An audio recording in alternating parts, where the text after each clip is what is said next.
creatures from the world of the undead. The most bizarre. Devil worship, Satanism, black magic, or witchcraft. Zodiac killer. All lights go out and the monsters are released from their coffins. Now, prepare yourself for the most gruesome and grotesque experience of them all. The Creep-O-Rama.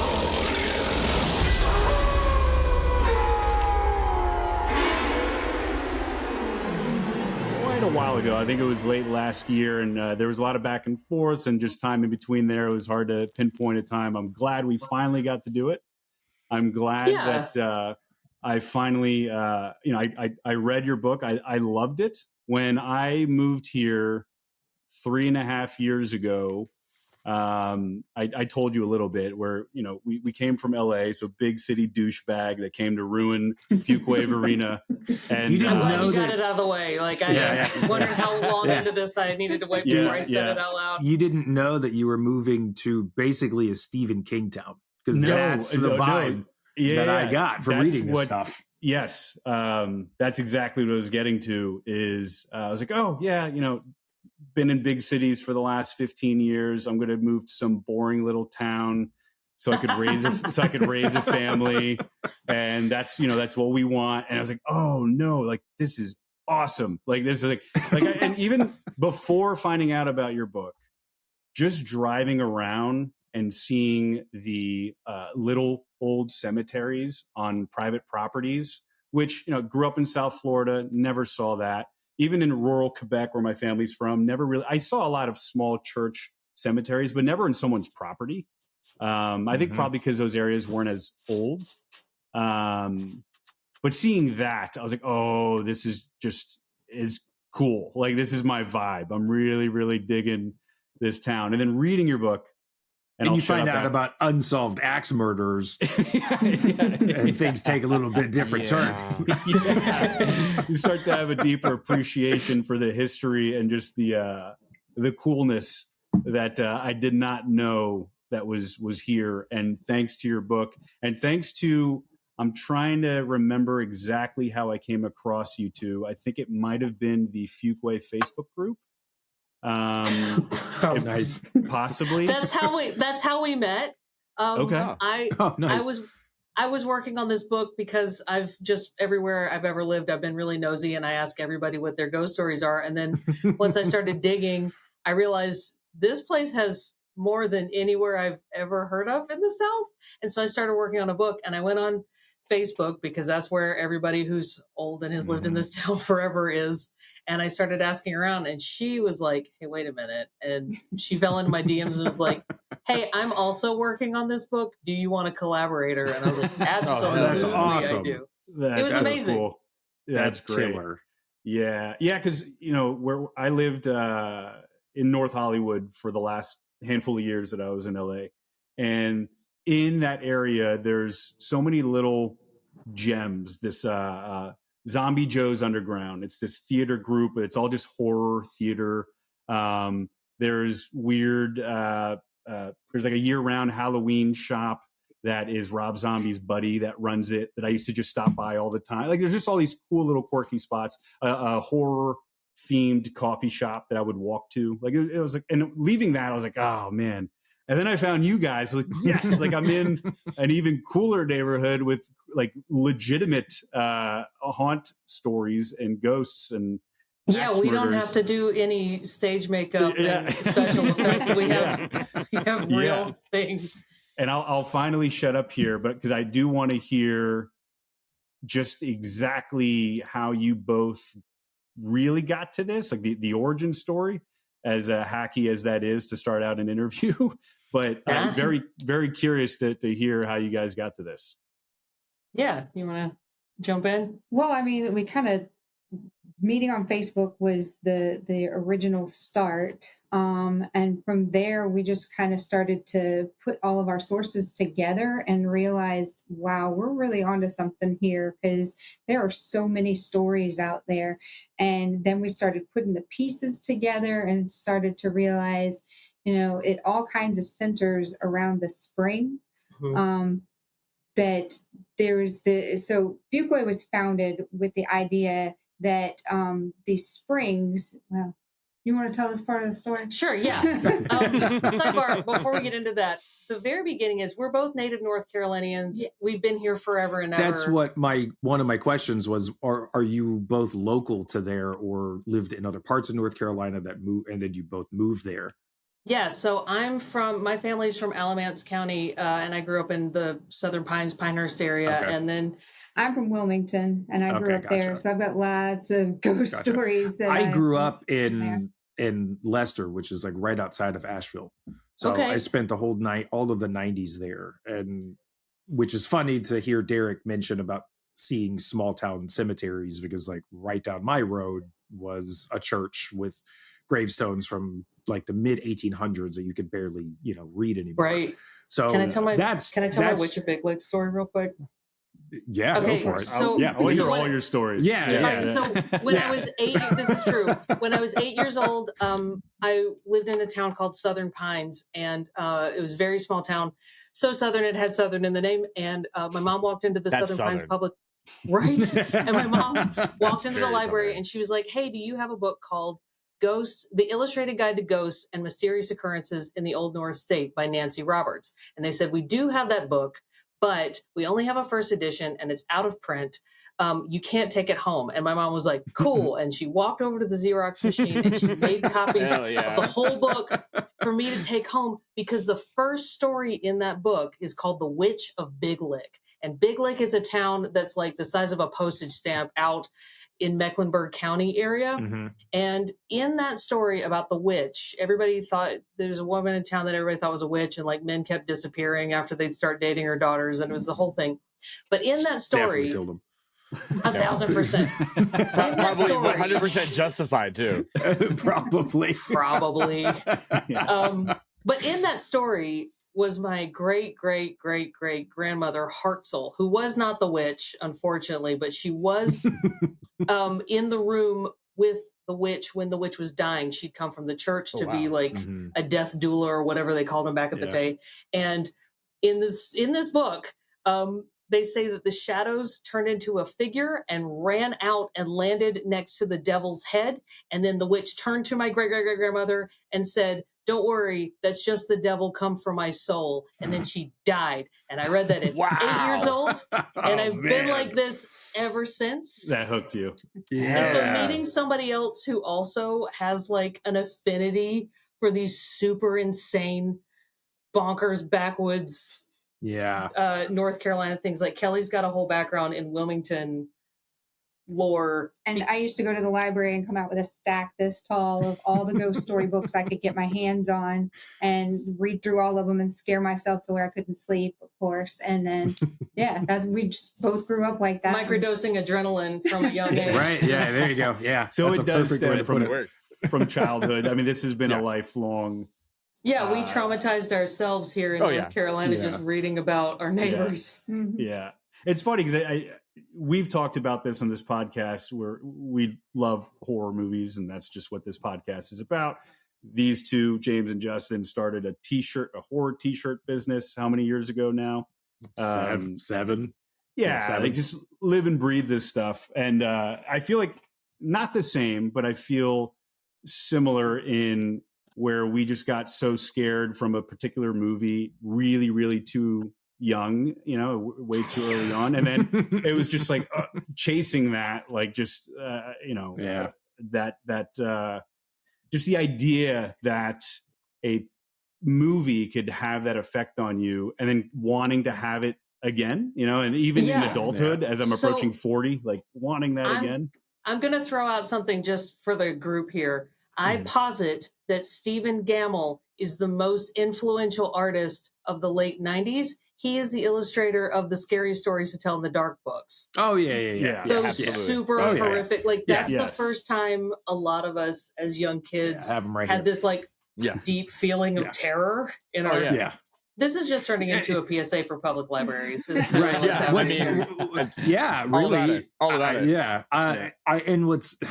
Because I remember in school, elementary school, being able to check out those books from my elementary school library. And now looking back at that, going like, that's not good. No, it's it is. Yeah. Like, because we all used to rent out or check out those books just to, I remember reading them, but those illustrations were so messed up and so creepy that's easily within the top 5 like influential moments of my childhood that led me to be me. Sure. Yeah. And so both of you have kids, I believe, right? I think I read that. Yes. In fact, Kelly has been my kids teacher in the last year and will be my kids teacher starting next month again. Yeah, that's cool. So they can't get away with anything. No, not at all. That's awesome. My mom was a teacher, so yeah. So, are you consciously trying to give them some gateway horror stuff and ghost story stuff? Maybe avoiding some of the stuff that scarred you as a child, or not? Maybe like, hey, you should get scarred too. So that, okay. So I'm curious to hear. A little bit. So I have a 4-year-old, soon to be 5, and I'm going to have a baby girl within the next week. Congratulations! Thank you. And so I've started to dabble a little in that journey with my 4-year-old. I started when he was 3 with very, very like benign things. And then I pushed it a little bit last year. Just a little light Ari Aster. Yeah. Today we're going to watch Hereditary. Well, you got to start with Midsummer. It's bright colors. Yeah. Right. Yes. Midsummer. And it's Midsummer is super ezy for a 4-year-old to digest. Exactly. It's not heavy at all. No, not at all. Especially that opening. That opening is real easy. It's they're just sleeping.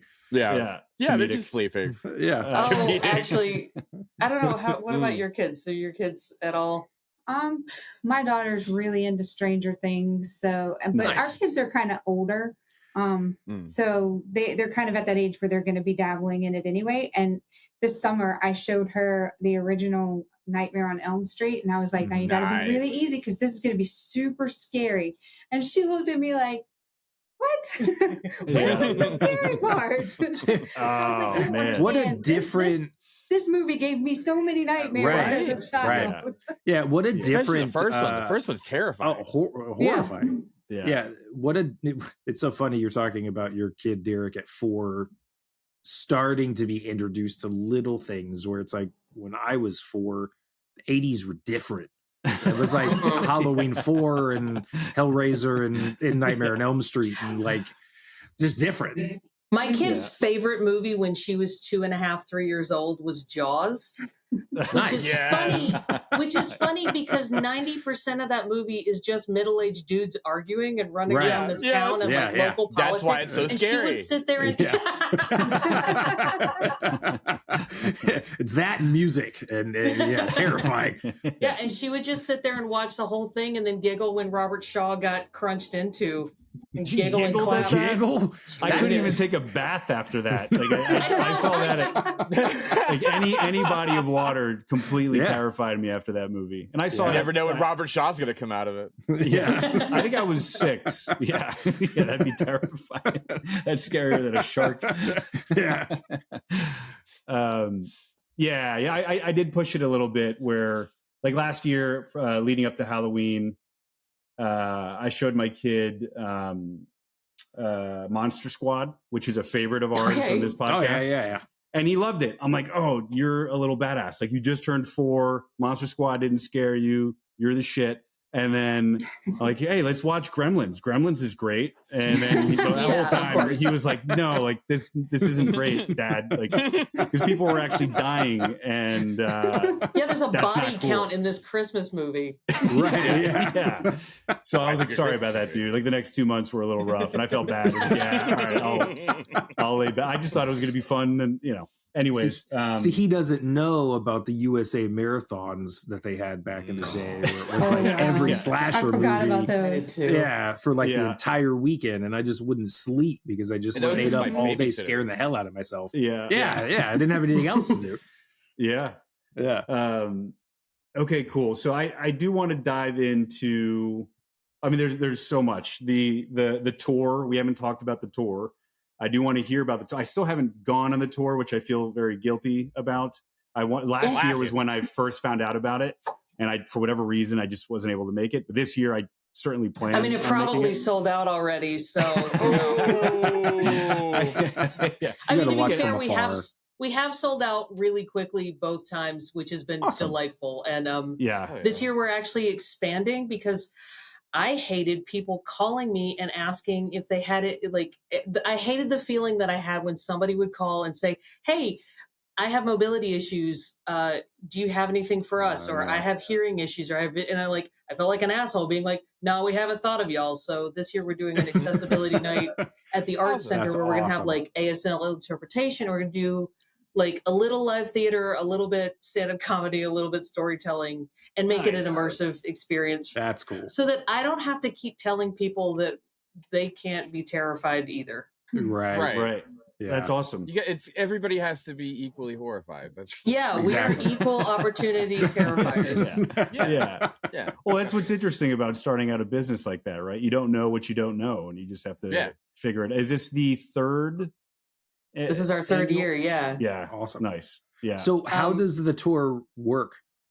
Where all do you guys go? Like, how was it set up? How was it like kind of? So it's all in the Fuquay Springs Historical District, and I'll jump into the stories part. So Fuquay Springs was originally just the farm out there where the mineral spring is. It was the Fuquay's farm. It was Stephen Fuquay, and he and his son Davy Crockett Fuquay happened upon this mineral spring. Yeah. And they happened upon this mineral spring one day and just hung a gourd by a tree and started drinking from the spring out in their field. And then they started noticing that like ailments that they had for long times had been clearing up, and they started telling their friends like, "Hey, I feel a lot better, and this drinking water must be magical." And the rumors spread, and soon this became a tourist destination. And it's actually why we became a town, is because so many people were coming to take the waters of Fuquay Springs that they put a depot on Main Street, and then they started building all these hotels that are still on Main Street and still are across the street from the mineral spring. And 100 years ago, this was a tourist destination that people would come, usually from up north. They would come stay a week. They would take the waters truly by moonlight. They would have moonlight excursions where they would take the waters at night and bathe in the waters. And what's interesting is like what we know now is that North Carolina has the highest lithium deposit anywhere in the world. So all of our drinking water has trace amounts of antidepressants in it. But still, it made everybody feel better. And also just the fact that, it's a clean water source back then. It's a clean water source. We have 99% humidity all the time. Our air is lush and dense and wonderful. And you're sitting out in the sun and you're drinking our magic antidepressant water. You're basically living in a spa for a week. Trees everywhere. There's trees everywhere and it's magic. North Carolina is the land of milk and honey. I honestly believe that. And so they come and live in this like natural spa for a week and they'd be like, "I'm healed." But there are pictures from back then where there are just piles of crutches by the spring and people are congregating en masse to take the waters. And so that is the epicenter of Fuquay and how it started growing out from there. And what we have found is that it seems to be a hot spot, and there are ley lines that run from out because all of our stories are condensed around the spring. And That's crazy. it is absolutely insane. There's a house across the street that was built around that time that some of the owners moved out 30 years ago because, quote, "How would you like to live in Grand Central Station?" And they believe that somebody opened during the spiritualist movement of the early 20th century, somebody opened a portal to the underworld in the backyard. And they would Shirley Hunsberger, and the pictures that her mother, who's a medium, took are in the book. She told me sometimes we would see somebody walk through the front door of our house, through the foyer and out of the house. And then the next morning we would read their obituary in the newspaper. And so it's a place that people would pass through. And I've talked to all of the homeowners. Yeah, I've talked to the current homeowners and 2 the person they bought from, the person they bought from, and everybody has corroborated the same stories and events and experiences. So that's heavy. And it's you know, a stone's throw away from this spring. Makes sense. Yeah. So that's just a tiny little, like, that's kind of where it starts. It's so what I'm curious to hear is, so have you at any point, I don't know how to articulate this. Are you guys skeptics and just love this stuff? Are you fully in it and believe it and breathe it and this is real? A little bit of both. Has that changed since writing this book and talking to these people? Where do you guys stand on that? So I always enjoyed a good story, but I had never experienced anything. Right. And so I just thought, you know, it's entertaining, it's fun. I like to read about this stuff. And until I started doing these tours. Really? And I got I got really scared. We were practicing one night. And it doesn't even make any sense. Like the story I'm going to tell you, it isn't super scary, but you had to be there. And I'm getting goosebumps thinking about it just now. One of our stories, another tour guide and I, we were practicing. It was a Sunday night. It was late. A little sleepy Fuquay goes to bed at, 8:00 on Sunday night. Yeah. There was nobody out. We were standing across the street from one of the houses that we were supposed to be talking about. And one of the stories, we were just kind of shooting the facts back and forth at each other, practicing. And we were talking about one of the ghosts in one of the houses, and his name's Stinky Pete. And he smells like BO, but sometimes he'll smell like cigars. And as we're talking about it, all of a sudden in between, we were standing on the sidewalk like this far from each other. All of a sudden it was like someone lit up a cigar right in between us. And there was nobody else out on the streets. We walked around and looked because we were like, there is no way that just happened. And sure enough, it did. But that's the only thing that's ever happened to me. Otherwise, have you not smelled Pauline? No. Oh, okay. No, Pauline's your favorite. Okay. Everybody spelled Pauline. Yeah. I just get Stinky Pete. Well, it's funny.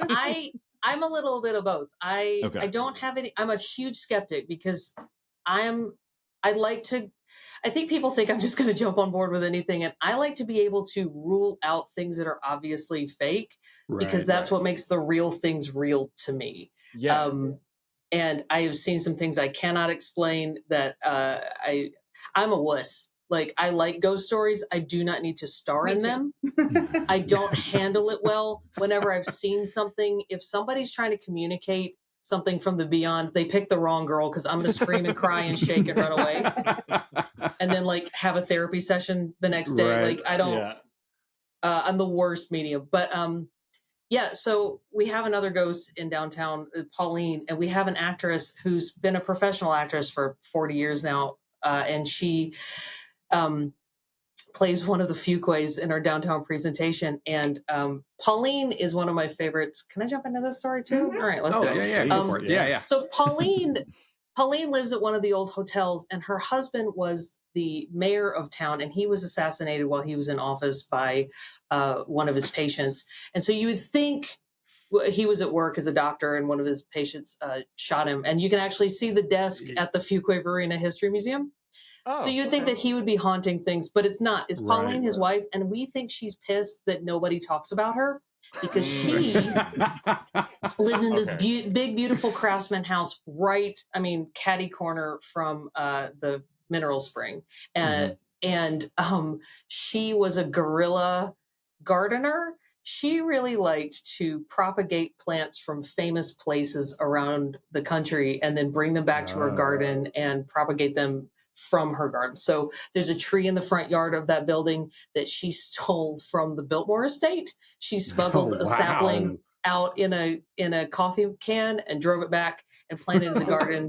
There's another few plants that she got from Mount Vernon. There's some azaleas she got from Cape Hatteras. And so she cultivated this amazing garden. And then there's other gals in the area, like our garden club's 100 years old, and there's other gals in the area that would take cuttings from her plants and plant them in their own yards. And you can walk around with the garden club and see the rest of Pauline's. So Pauline's garden is right there on the corner lot, and that is what we use as an amphitheater currently for our tours.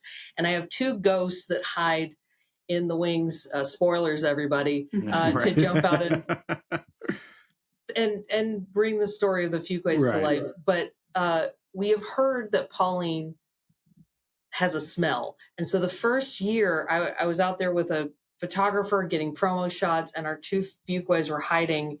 One was on one end of the yard, the other one was behind a tree. And I've been kind of fucking with them. So when the one who was behind the tree, who does not believe in ghosts and just likes doing theater, felt somebody walking up in the mulch behind her and like got right up behind her, and she could feel like the warmth of a body and the mulch shaking out. She goes, "Ha ha, Liz, hilarious." And there was nobody there. And so after that show came through, I, showed up the other way and was like, "Hey guys, how's it going?" And she was ironically white as a ghost, whiter than a ghost, because she was playing one. And she came over and she's like, "Hey, I just felt somebody." And at that exact moment, our other actress ran up and said, "Hey, did you spray like a perfumey scent?" And I was like, "No, I was on the other side of the block with our photographer." And multiple people coming through have smelled her in the area pretty pronounced, like almost like she's happy that she's getting some attention finally. Yeah. But I've been out. Well, she put a lot of work into that garden.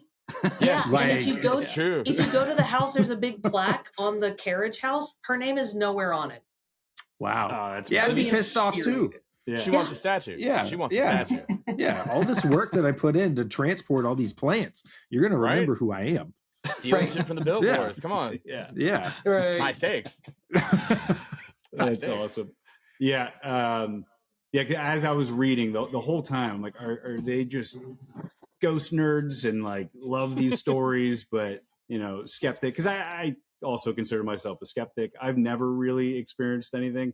Unlike you, I want to. Like I will 100%. Go out there and I would like 100%. I definitely have.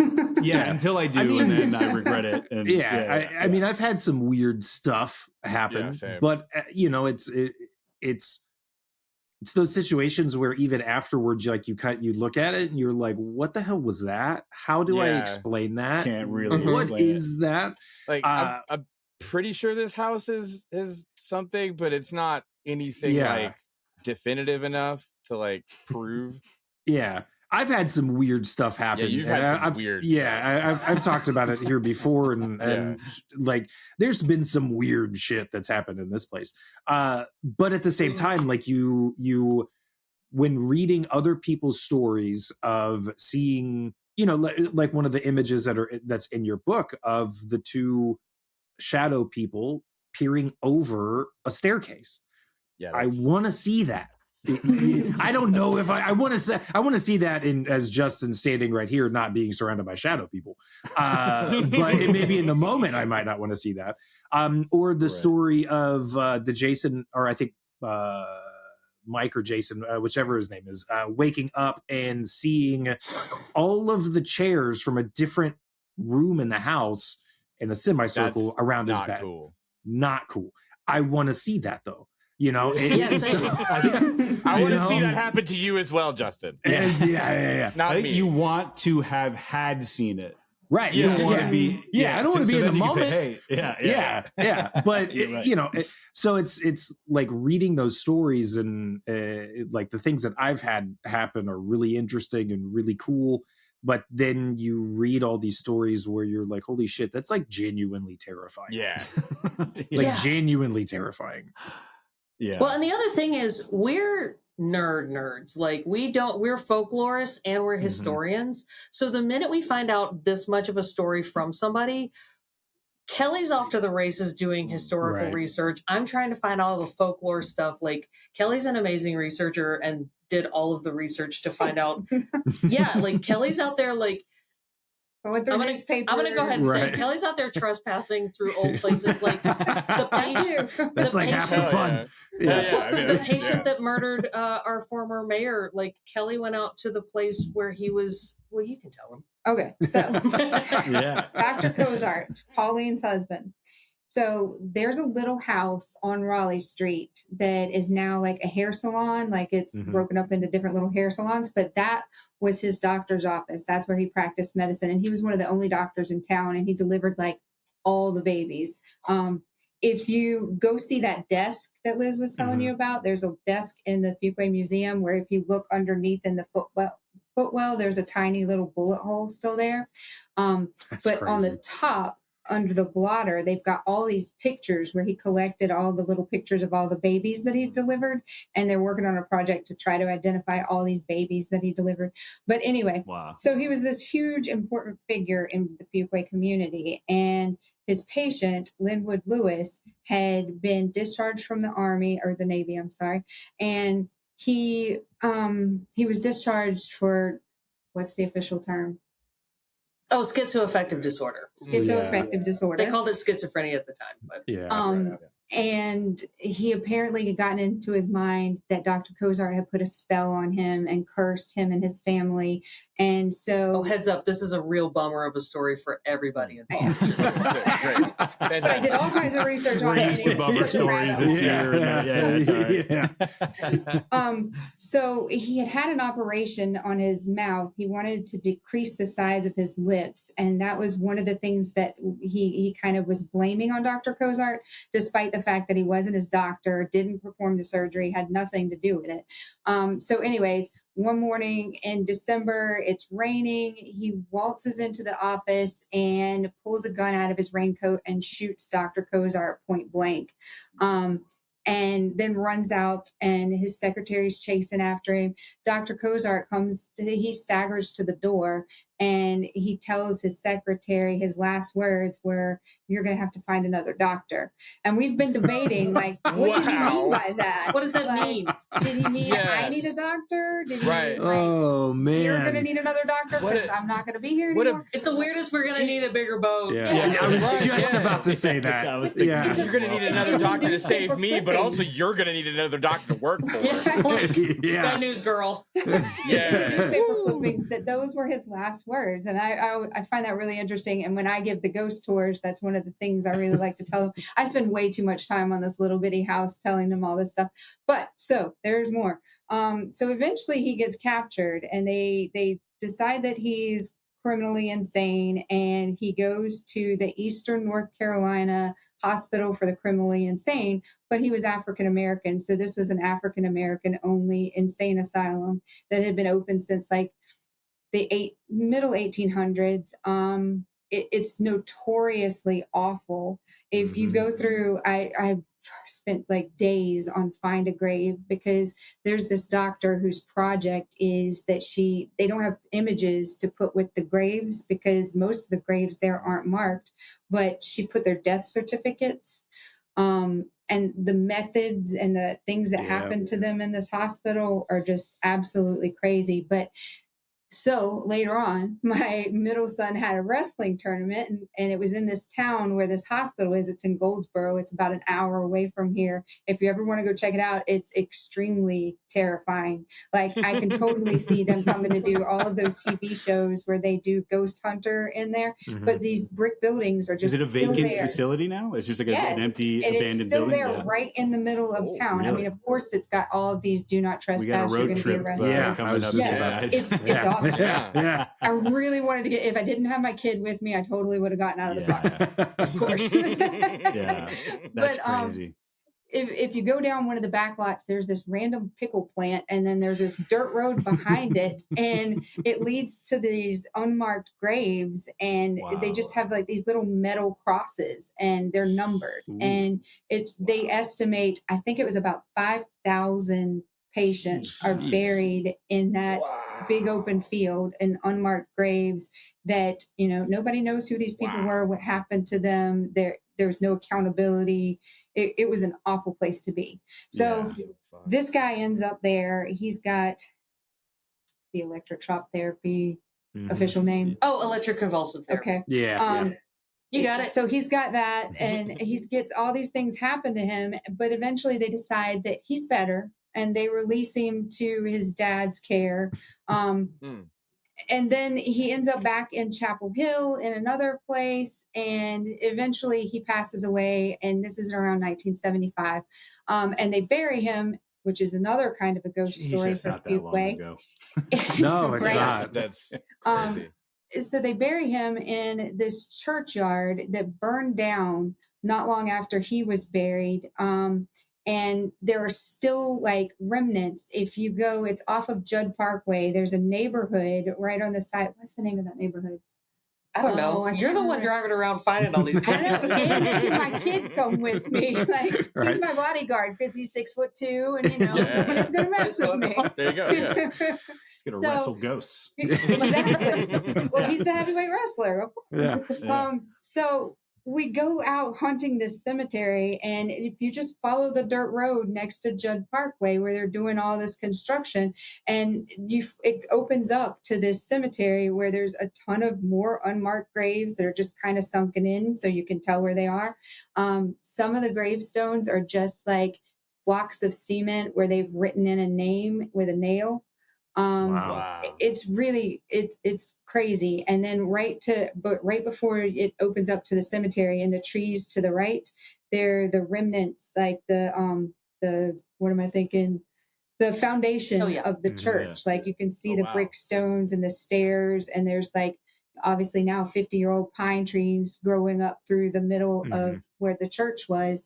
But it's kind of a ghost story of a graveyard in a ghost story, or in a murder story. Yeah. But yeah, that's one of my favorite stories. So basically, we're the nosiest ghost hunters. Hey, you gotta be. You gotta be. Tell us your creepy stories. Tell us your creepy story.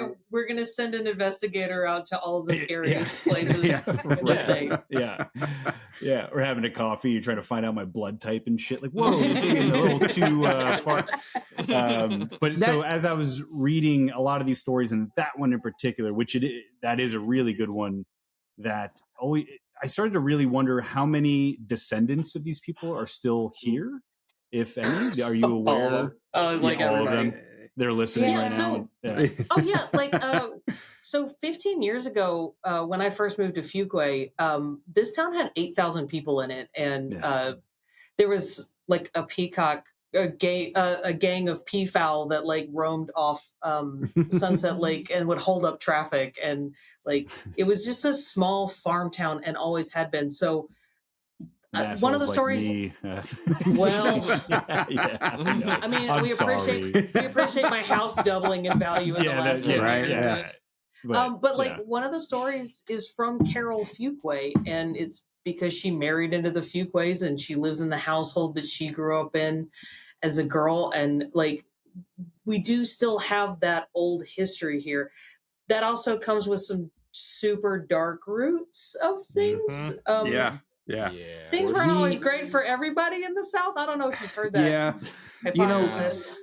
It's so weird because the entire Appalachia region, even growing up, like as a kid being in Western North Carolina, it just feels weird. The woods feel weird. Don't whistle at night. Everything feels freaking weird. And then even my friends, like growing up in the 90s, like, you know, elementary school to middle school, like you'd go over, hang out with somebody's house, and you'd go play in the woods, and like you just both get freaked out, and like you just never go in the woods again until the next time you go in the woods, and you're like, why'd I go back in the woods?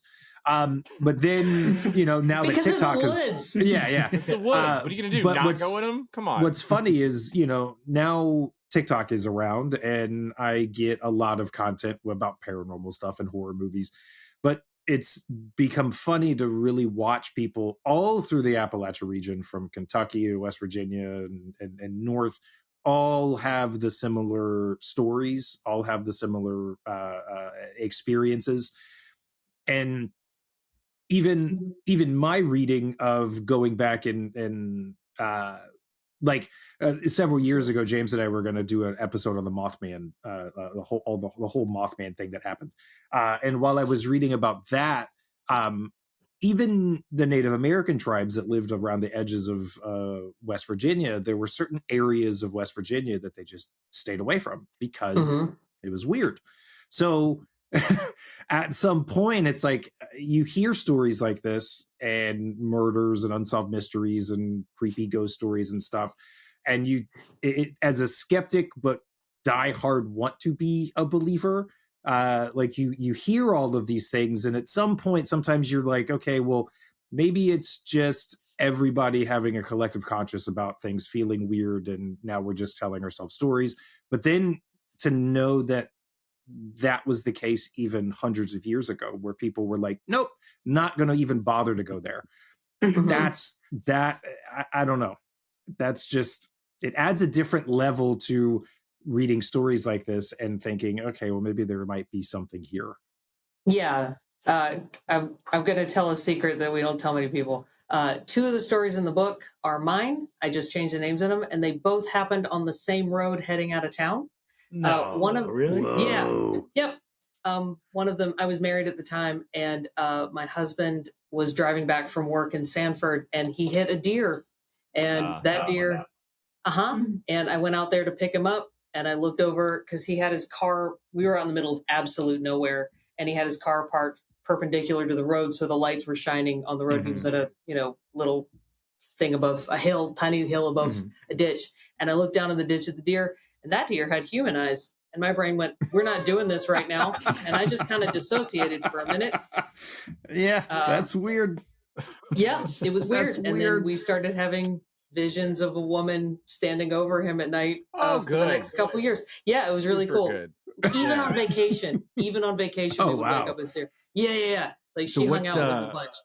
And then the other story that happened was I was a adjunct instructor at a community college a long time ago, and I was driving on that same road about 3 miles down the road, and I saw a girl in a late 90s I was hoping puffer. you were going to say this one, because that one freaked me out. Yep, late 90s puffer jacket. She had, and look, I lived in South Carolina for a minute, so this looked like every girl I went to high school with, but middle part, hair slicked down, home bleach peroxide job with the roots growing out, black around the eyes, jeans that were like painted on and like a little bit faded on the front.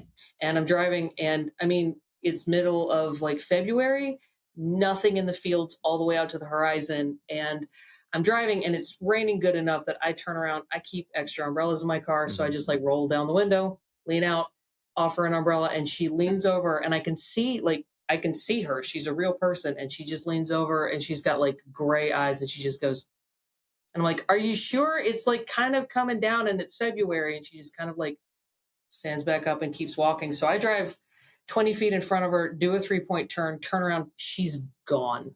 And I freak out and I scream, oh my God, and throw my car in park and jump out and look around. And like, I am the only one out there for as far as the horizon. And there's nowhere, there wasn't a ditch that she could have just jumped into. And there's no, like, she's just gone.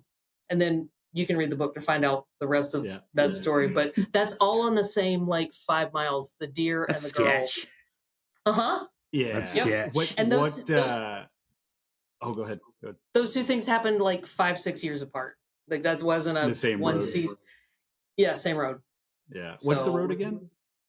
Oh, is it 54? Is that the name of the road? Yeah. I thought Derek was just never going to drive it again. It's 42 from here to Sanford. Don't. Okay. It's really beautiful. Dude, got some great put-ins, but like, don't. Just a heads up. And also, please understand, like, I've driven it hundreds of times, but you see me and Justin just driving back and forth on it over and over for another year. That's crazy. That's so. It would have been really funny if you were like, I know you're a ghost, but it's raining. Right. You need the umbrella. See, that's what goes through my head. Is like, of course she said no. She's a ghost. She can't take an umbrella. I didn't know. She looked the like ghost. The ghost was probably like, oh my God, if I could just emote, if I could just speak still, I could be like, don't worry about it. I appreciate an umbrella. Yeah, you're like the 5th person this hour. I know it's raining, but I can't feel anything. I'm fine. I do this every day. Yeah, every day, dude. And imagine what this is like in the snow. Okay, like but the thing is, we have such a high concentration of stories. So, like, I have a brother that lives in New Orleans. We've both done all of the ghost tours up the East Coast. We've done St. Augustine and Charleston and Savannah, like all of them.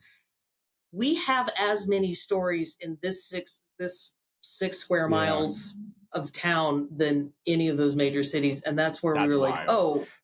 yeah, that's crazy. We've already got in comparison to New Orleans, that's crazy. Yeah. But it's also weird just how not out in the open, like you go to Salem, right? It's like in every little like store window. Yeah. But like I lived here for 2 years before hearing about any of it. And or even longer. We just went out on a tour earlier this year, and James and I just did like 13,000 miles in an SUV, and we stayed at Derek's house for a day, and he kind of drove us around for a minute.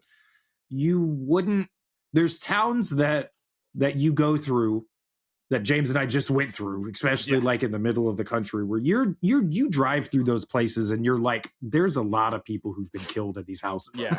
You know, like this place has bad vibes, like really bad vibes. And bad vibes in this country. Yeah, just bad vibes. Bad vibes. So the thing that is interesting, and I'm going to cut you off because I have anything to add. Yeah. The thing that we've run into while we've been doing our investigation is that there is a veneer here, because the area that's the most haunted is also the biggest, most beautiful houses, also where the deepest history of racial violence happened, and those business owners that perpetuated it. And we've gotten a lot of resistance when we've tried to tell our stories. I'm sure. Because those families are still here. It's a very religious area too, which I would imagine plays a part. Yeah. And because that's what I was going to say is like driving through your guys' town. I was like, oh, this is a really nice place. Yeah. This is fine. Super chill. It's pretty chill. It didn't feel hella haunted at all. Yeah. Now it's super haunted. Everything's haunted there. Everything fucking haunted. It feels like absolutely all of the houses have a story. All of the houses. Yeah. I was a little bummed though that there was nothing in my area in your book. Like not like a neighbor's house. I mean, it's all built in the 90s where I am. It's like, fuck. Like I should have bought an older house. But maybe not. You might be surprised whose farm you used to be on. So I don't know where you are, but we are Crooked Creek. Oh yeah, okay. Are you on my block? Are you? No, we actually have a story that. Yeah, so we're working awesome. on. We're working on a book sequel. The reason we named the first one Volume 1 is we already had enough to put into a whole second book, and we just didn't get a chance to research them as deeply as we like to do, so everybody gets the full story. And so we've got like 30 stories for the next book all ready to go that like just need our time and our energy. But this whole area is just saturated. Like it doesn't matter how new your house is. Like that's somebody's farm. Some shit happened there. Yeah, which didn't occur to me. Yeah, it is very poltergeisty, I guess. Yeah. Like you could build a new house, but you don't know what you built it on. Exactly. And the chapter 17, the Willow Spring Axe Murders, that I read that last night and I still can't get that out of my head. That one, it's a standout one. That one fucked me up a little bit.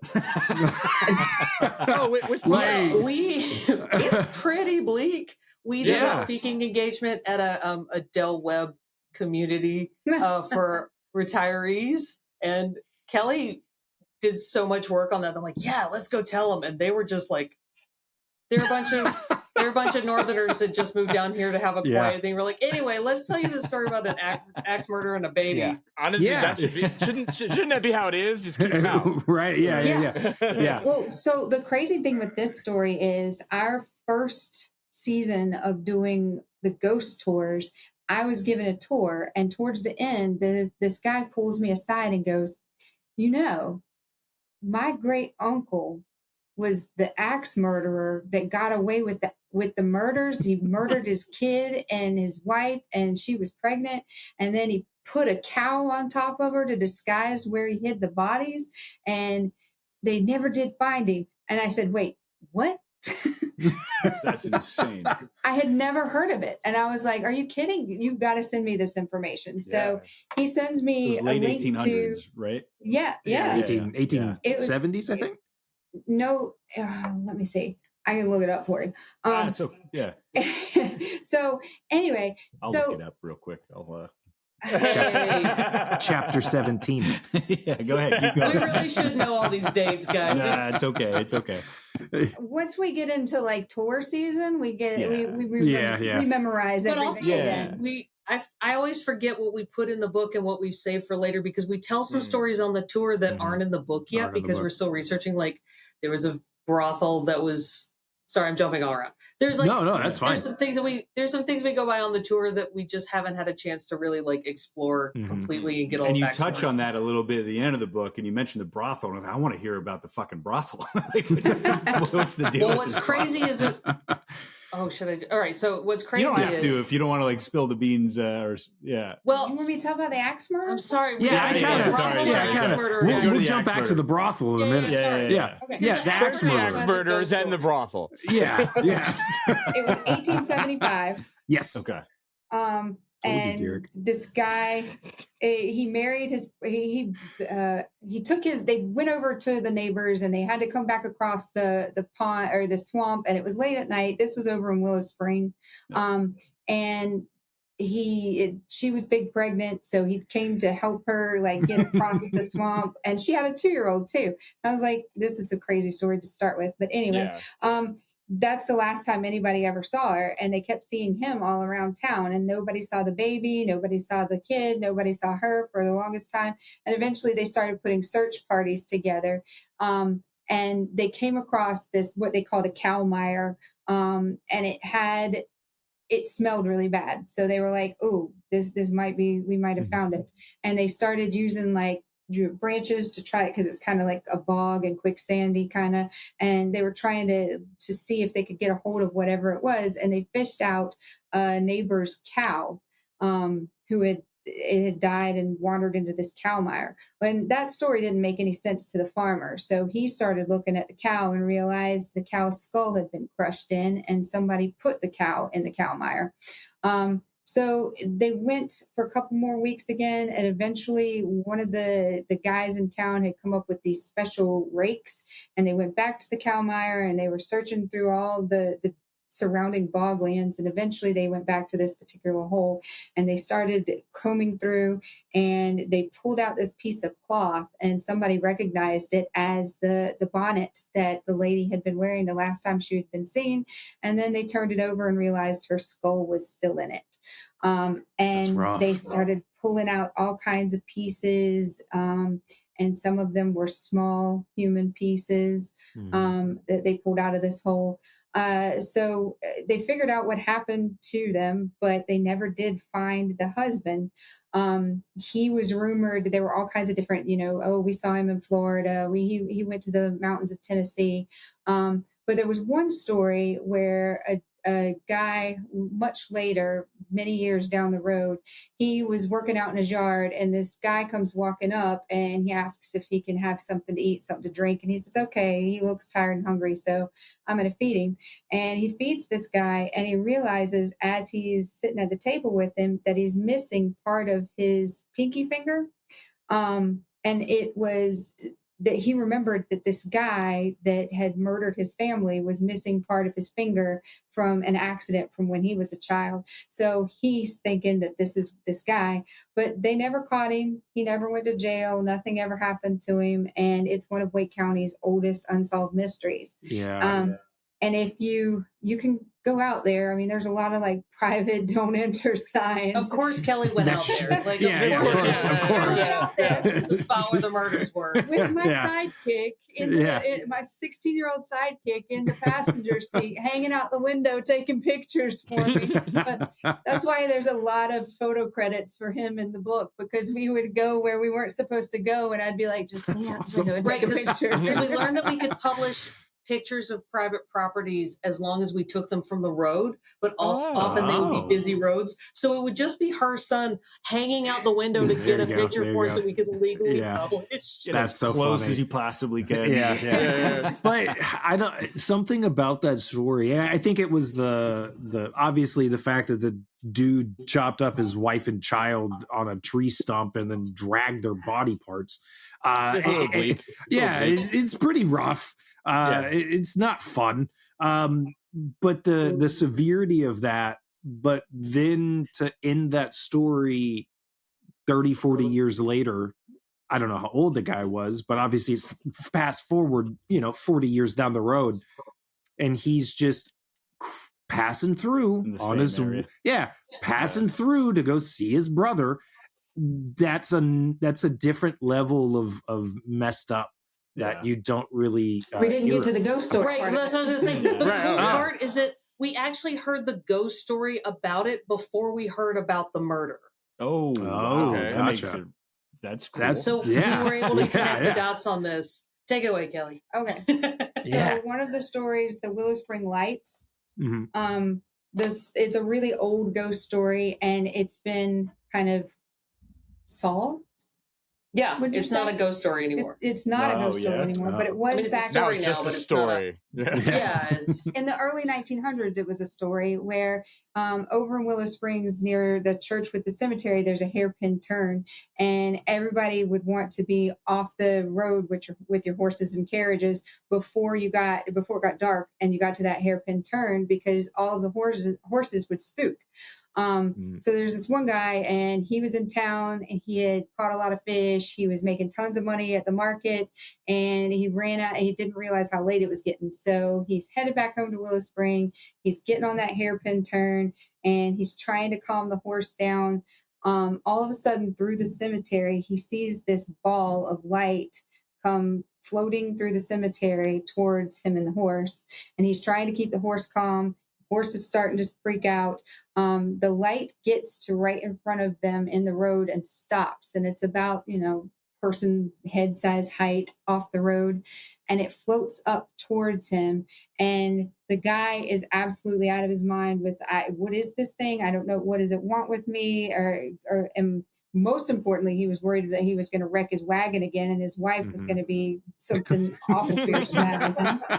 So, but eventually he just stops and talks to the light and says, hey, I'm just trying to get home. I'm a family man. I'm trying to get home to my family. Please just let us pass. And eventually the light just kind of moved away. And it let him go, and he got home safely that night. But later on, a couple days later, people found out that there had been a person found in one of the nearby shacks, and he was dead. And he was said to be one of just a nefarious kind of person. Like he was missing part of a finger. Maybe missing part of a finger. And nobody saw that ghost light ever again. And there weren't any problems with the horses going around that hairpin turn ever again. And they believe that, well, some of the theories are that it was his wife that was finally able to rest. Trying to, or it was him. Yeah, who knows? But, or her trying to say, "Hey, my asshole husband over here." Could y'all come get him? Yeah. Wow. If one of these horses could just trample him. Yeah, a lot. That's creepy. But so you said it was solved. What did? Well. It doesn't happen anymore. Yeah, it doesn't happen. Resolved. Oh, I thought. Okay, never mind. Okay. I thought you were going to say, "Oh, we found out it was kids with flashlights and just an old guy with a lantern." Yeah. No. So they find the body, and then the lights stop. Right. Yeah. God. Yeah. Wow. You saying the person driving the carriage or whatever talking to the light. I've noticed that in a lot of these stories, where the people that are in these stories have, I mean, I think that they have more guts than I do, because I don't know if I would have the ability to I think in the first chapter where the lady is trying to go down her staircase and she feels a ghost messing with her or coming up behind her or grabbing her or whatever, and her just saying, "This is my house and I deserve to feel safe here." First off, if I have to utter those words inside my house, I should get a discount on my mortgage. Come on. And then the other story, or the other point that I had to make a note on, was in chapter 6, where the mom is laying in the bed because she thinks that her kid is just overreacting. Like, there's no ghosts in my house. I'm going to prove it to you. I'm going to go sleep in this room. And then for her to see a shape in front of her and then to just roll over and shut your eyes. I don't think I'd be able to do that. And then if I have to hear a ghost saying you wanted to see me, like, hell no, I do not want to see you. That's not why I came here. But that is in fact why they came there. Right? They wanted to see the ghost. Yeah. The ghost is just like, I'll oblige. When she told me that story, it was really more like, you wanted to see me? Yeah.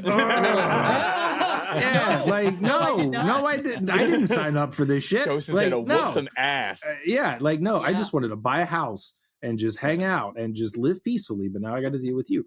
All of those situations where these people interact with these situations and they're just communicating with it. I don't know how I would handle myself. You just got to hang out with more ghosts, homie. I guess.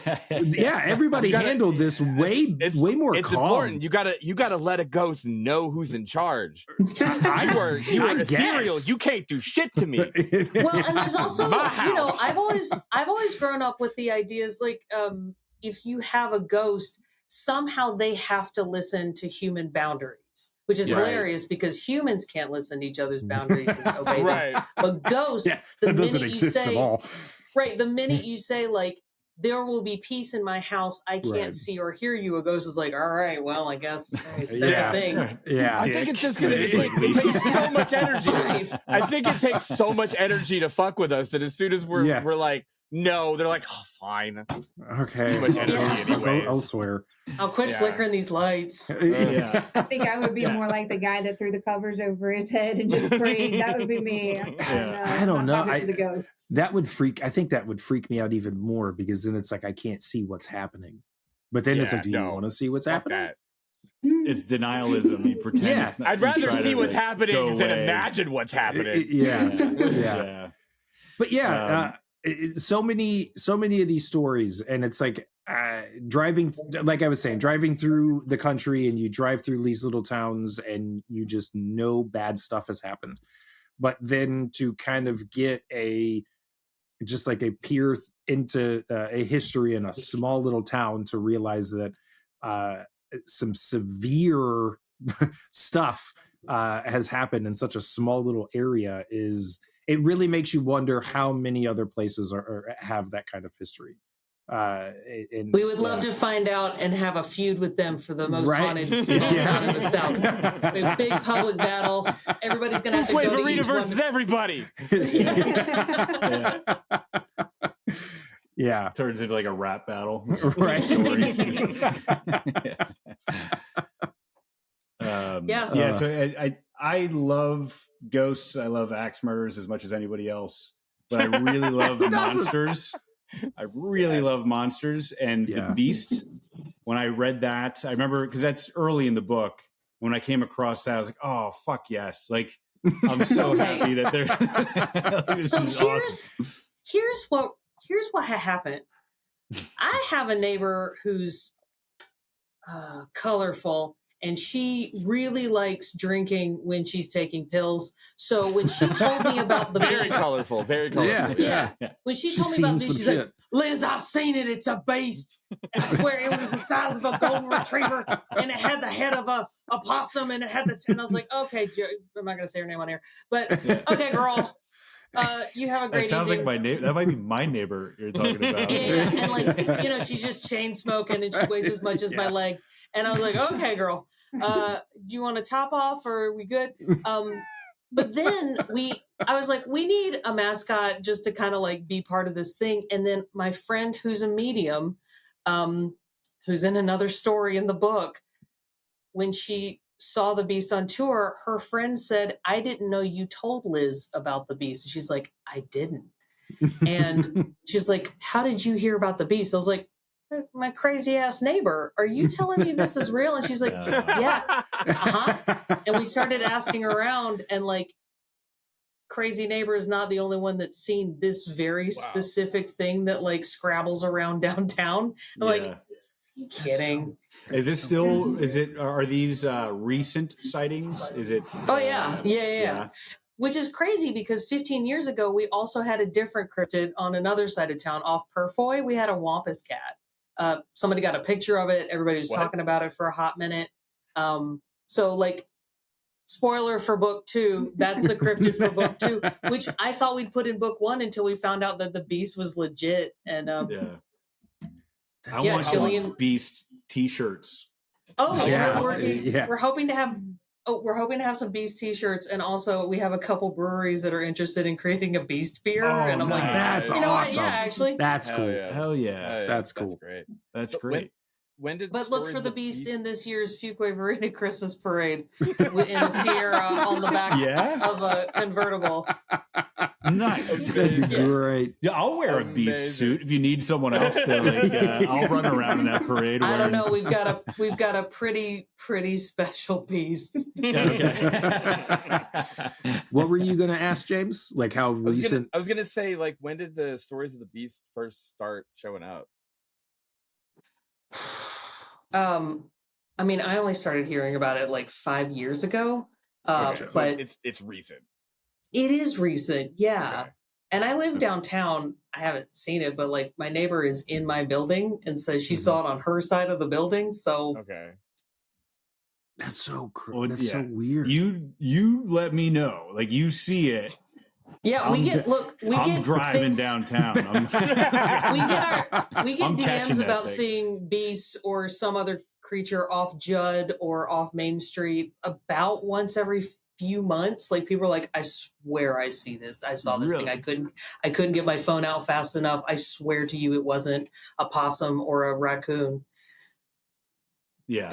Yeah. Okay. And on the tours, every time we tell that story, somebody on the tours will say, I've seen that. They're like, oh my God, I can't believe other people have seen that. Really? Yeah. That's awesome. I love that. That's so great because like most cryptids, it's like, oh, it's a known thing. And this is like, no, it's not known at all. And everybody's just like learning that like, they're not like a crazy. dozen people that know it. Yeah. It also sounds like a mutant. Like it's not like a giant gorilla or a giant moth that has human features. Like this just sounds like some lab experiment that got loose. Right. Sharon Harris. In Florida, we just get a skunk. Sharon Harris. Oh my God. Sharon Harris is the local nuclear plant. Oh, right. Yeah. I mean, that might be the answer. You know, that's a great hypothesis. Yeah, because while you guys were talking, I was trying to think like, okay, well, what would have created this thing? Is there some kind of weird lab nearby? The nuclear plant 5 miles up the road that we hear sirens for. It probably has nothing to do with it, I'm sure. Yeah, no, not at all. It totally didn't drink radioactive It's just water. like ominously in the background of whatever shot we're taking. Yeah, this cryptid brought to you by Duke Power. Yeah. Oh, yeah. Oh, Duke, they're fine. They're great. They're totally fine. Yeah, I'm sure there's nothing wrong there. Yeah. Smash cut to them just dumping toxic waste somewhere. Yeah. No, this dog is totally fine. They're feeding the beast. Yeah. Wait till I kill somebody. Yeah. Another experience for me after reading this book is just because a lot of the houses in the areas you mentioned, like I'm semi-familiar, but the house is not so much because I'm still relatively new. Like, oh, I don't know. I think I know what the house that is. I got to go scope it out. But the coffee shops, I mean, Stick Boy and The Mill and Aviator and K&B Marketplace. Like I've been to all these places. And after reading that, I was like, oh yeah, like this is great. Like I didn't know I had, while going to those places that they had these haunted experiences. And now going back to those places, that's all I could think of. And the cool thing is that those business owners are happy to share their stories. They're like, awesome. When people were coming for us in the comments when we launched the book last year, like these girls are just making stuff up. Like the business owners, like, no, we told them that, and it's our ghost. That's awesome. Yeah, it was great. Good. Yeah. Why people have to like rate on like parades? Like I don't understand it. Like just it's fun because a lot of reasons. Yeah. I mean, I'll let you elaborate. I'd love for you to elaborate, but you don't have to elaborate. I don't want to get in trouble with everybody in town. I teach in this town. Yeah, she's a teacher. Nobody in this town listens to us. No. I mean, put black boxes on your faces and do the voice thing. Yeah, just do the voice thing. Yeah. But the tour takes place right there in that downtown area you just described, where Stick Boy and K&B. it's just like 0.8 miles where we lap the block and we tell 11 stories in an hour just to try to like condense. Yeah, we just try to like cram them all in. And then we have a couple tour guides who have lived here a long time where if you get them talking, you're getting an hour and a half long tour and you're going to laugh the whole time. We've got some really, really amazing guides that have just fallen from the sky and been like, hey, we want to be part of your thing. And we're like, okay, show us what you got. And then they're hilarious. I'm like, oh, okay, well, they've just got to stay now.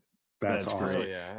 Any sponsorships? Like, does Stick Boy give out like cold brew and you could drink some coffee as you're walking? But that's a great idea. Last year we were able to pair up with Mason Jar Tavern and they did coupons. And this year we're working with Fainting Goat, where that's going to be the starting point. So they're going to have stuff. We're doing a Halloween party with Fainting Goat this year also. Cool. I know none of your listeners are like here in town. I'm aware, it's fine. but like, hopefully there are now. You know, yeah. No, that's awesome. And When again, does- like, The whole goal is to just get the entire population of Fuquay-Varina as listeners of the show. That sounds great. Yeah. Until they look They at seem our like they'll be into it. right.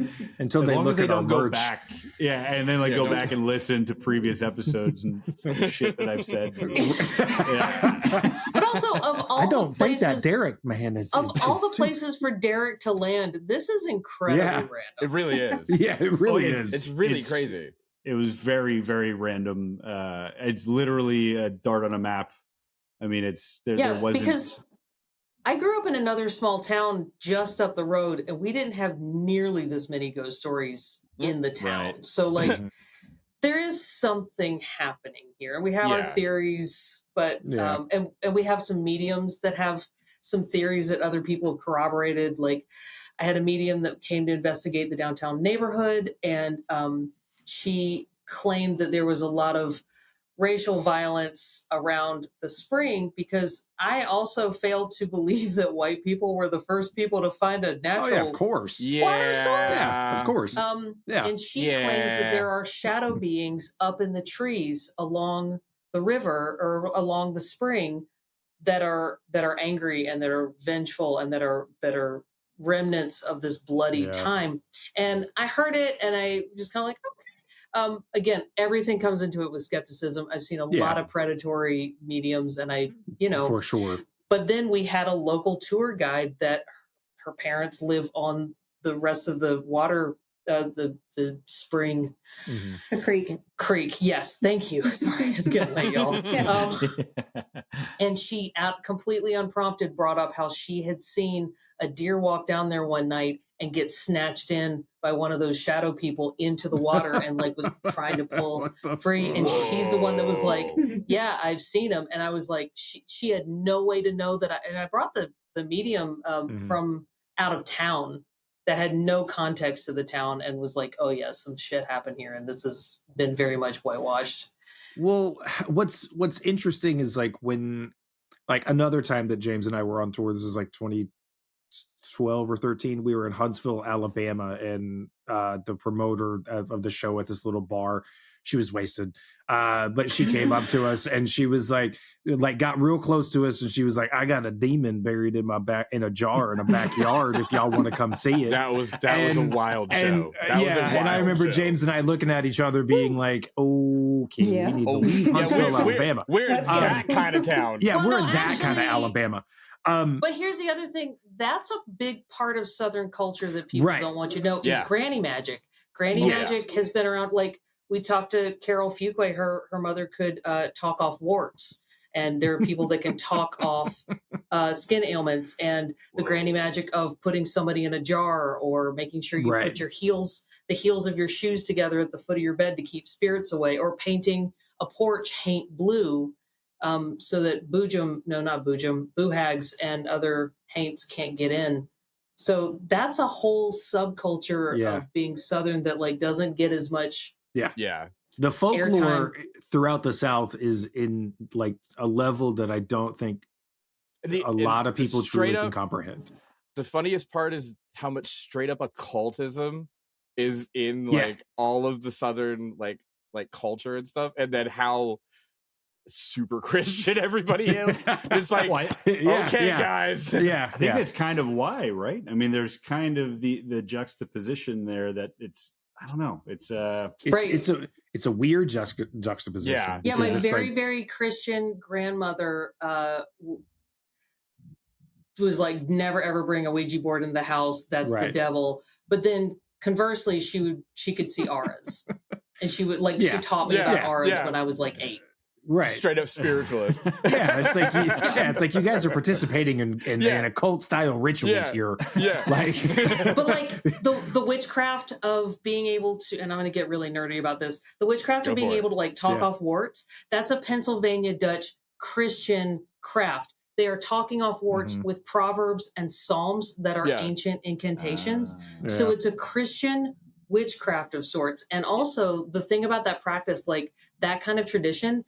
Because I asked Carol, like, why didn't you get your mother to teach you how to do this? And she's like, oh, you can only learn it from somebody of your opposite gender. So it can't be a closed practice, and it can't be patriarchal or matriarchal, but it is based in Christianity. And there's a book that's like 200 years old from the Pennsylvania Dutch that has all these Bible verses in it. About removing warts. No, well, and other things. It's like, it's using the book of Psalms and the book of Proverbs as spell work. That's interesting. That's great. Yeah, that's wild. Making me think of I haven't thought of this memory in possibly a couple decades, but I remember my family's from very rural Quebec, and my grandparents' next door neighbor. This is early 90s, old dude, and I remember it was like he's the guy in town. Like if you got a wart, you go over there, and he would take this needle, and I remember he would light a match and heat up the needle. And then he would just do circles around your wart and just like whisper some shit. And like, all right. And then it's like, that was. So, and it was a very, Quebec is very. We had totally different childhoods, Derek. What's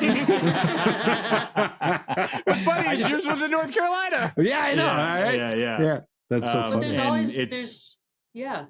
There's always little things like that, little pockets of it. And it's so commonplace, but it's a part of Southern culture that is going away with time. And it's part of what our production company, Sisterhood of Spirits, is hoping to preserve in telling these stories of the folklore. We're trying to, pass those traditions along. Yeah. Oh, yeah. Because it's awesome. Cool.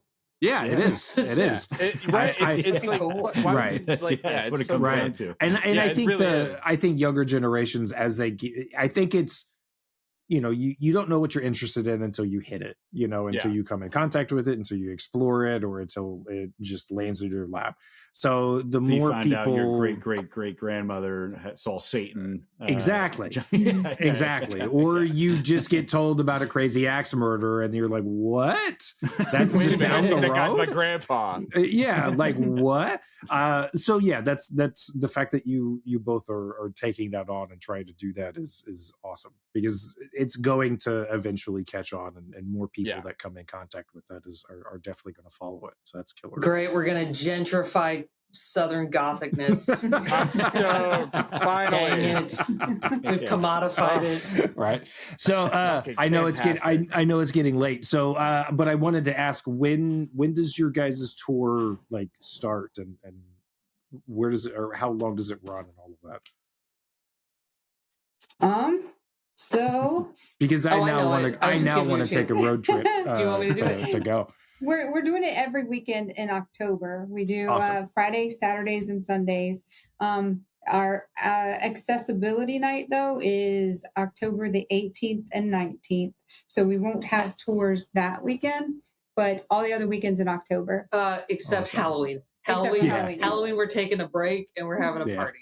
Yes. Hell yeah. So you got a Friday this year. Yeah. Exactly. We have 5 Fridays in Halloween. We're going to party the last week. We're going to be exhausted. Have to. Awesome. But we do a tour every 30 minutes. It's a whole theatrical production. We have actors out on the streets and in the different locations, and we're really proud of it. It's not just like you should be. Yeah, that's awesome. Well, we've been to if you go to like New Orleans, they have New Orleans as a backdrop. We were like, Right, okay, yeah.